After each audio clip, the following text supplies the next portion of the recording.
పేరు సర్దార్ దందా జోర్దార్. ఆంధ్రప్రదేశ్ నుంచి అక్రమంగా ఇసుక తరలింపు, లారీలపై సర్దార్ పదం. CM Revanth Reddy photo.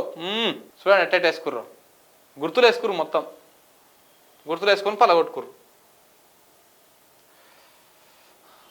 10 ఏళ్ళు నేనే సీఎం.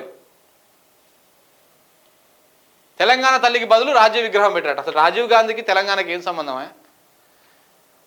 తెలంగాణ సెక్రటరేట్ ముందు తెలంగాణ తల్లి విగ్రహం పెట్టాలని ప్రతిపాదనలు ఉండే. గత ప్రభుత్వం అదే చేద్దామని అనుకుంది, కానీ రాజీవ్ గాంధీ అంట.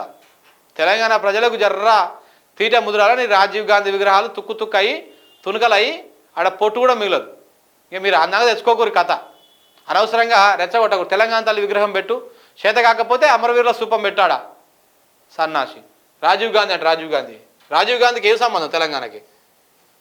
పార్టీ కార్యక్రమాలా ఏమన్నా? ఇందిరాగాంధీ నీ గాంధీ భవన్ దగ్గర పోయి పెట్టుకో. రాజీవ్ గాంధీ కాబట్టి, సోనియా గాంధీ కాబట్టి వాళ్ళ ఫ్యామిలీ మొత్తం పెట్టుకో, వాళ్ళ పిల్లలై మన వాళ్ళవి కూడా పెట్టుకో, మాకేం అభ్యంతరం లేదు. నీ ఆస్తా నీ అబ్బా ఆస్తా అది ఏమన్నా తెలంగాణ సచివాలయం అనేది? గాడెందుకు కొడతావు రాజీవ్ గాంధీ విగ్రహం? తెలంగాణ మేధావులారా, తెలంగాణ ప్రేమికులారా, మీరు 100% దీన్ని ఖండించాలి. రాజీవ్ గాంధీ ఏం సంబంధం ఆడ? ఇంకా ఇందిరాగాంధీ ఇంకా దుర్మార్గం చేసింది, ఇంకా తెలంగాణని ఘోరంగా ఎక్కడికక్కడ అణచివేసింది ఉద్యమాన్ని. ఒక నియంత లెక్క. రాజీవ్ గాంధీ, ఇందిరాగాంధీ పేరు చెప్తే అది ఉంటుంది. ఇంకా రాజీవ్ గాంధీ, ఇందిరాగాంధీ, ఇక అందరు గాంధీల ఫోటోలు పెట్టుకుంటూ కూర్చుంటాం తెలంగాణలో.